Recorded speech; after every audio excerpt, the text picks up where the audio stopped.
You talk about the legacy, and there could certainly be no better time than to try and build on that. But is it right you're speaking at the same time as, unfortunately, we've scrapped compulsory PE lessons in schools? Well, look, we haven't done that. Sport is part of the national curriculum, and we want schools to deliver sport, and I think that's very important. But frankly, and we're putting a lot of money in. There's £1 billion going into school sport over the next 4 years.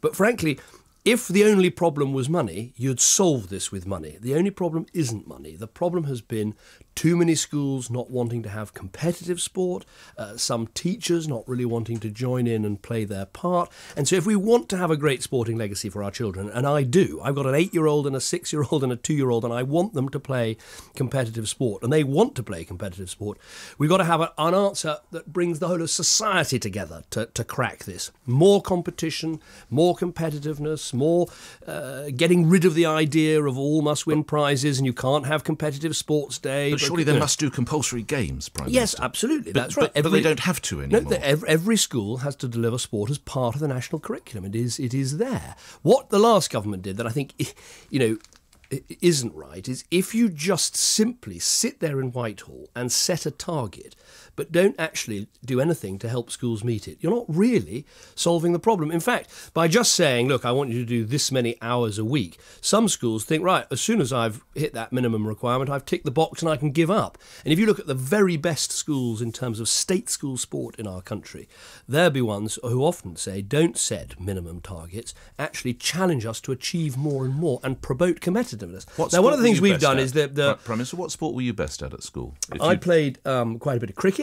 And I still occasionally, I had played for my village the other day, and I played a lot of tennis. No, we lost actually. But if I think of my own, look, I had a very very privileged schooling and all the rest of it. But the reason why aged 7, 8, 9, 10, I got into cricket and football and rugby was because I had teachers who, as well as teaching different subjects, gave up their time to go and coach sport and to coach children. And I think, all those athletes we've been seeing, when you ask them, what was it that helped you? A lot of them will say, well, I had a great geography teacher, but he also enthused in me a passion in running. But you went to a school, as did I, that benefited from having school playing fields, and not every school has playing fields, and indeed your government has continued selling off, in some instances, school playing fields. That is simply not true, and I've got the figures for you here. Right, there have been 21 playing fields that have been approved for disposal over the last 2 years. Right, 14 of those were schools that had closed. Right, so that's 14 out of the picture.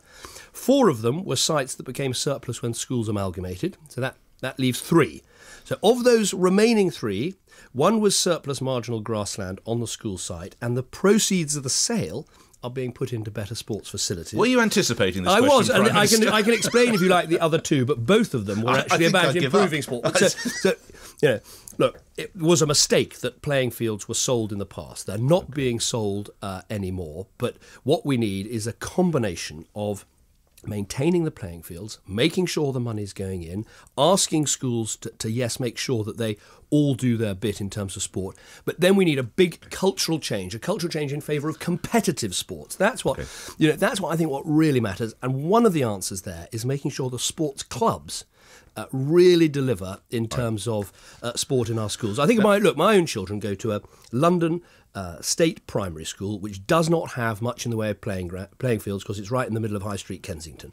They get a lot of their sport because we live in my constituency next to a village that's got a fantastic sports club. A tiny village, but they have 100 kids playing football every weekend. So back the clubs, get the clubs into the schools, link the schools with the clubs. That's how, because the clubs really believe in competition and the competitive ethos, and I think that's one of the best ways to deliver what we want. Have you ever been a linesman to help out in one of the children's games, Prime Minister, or anything like that?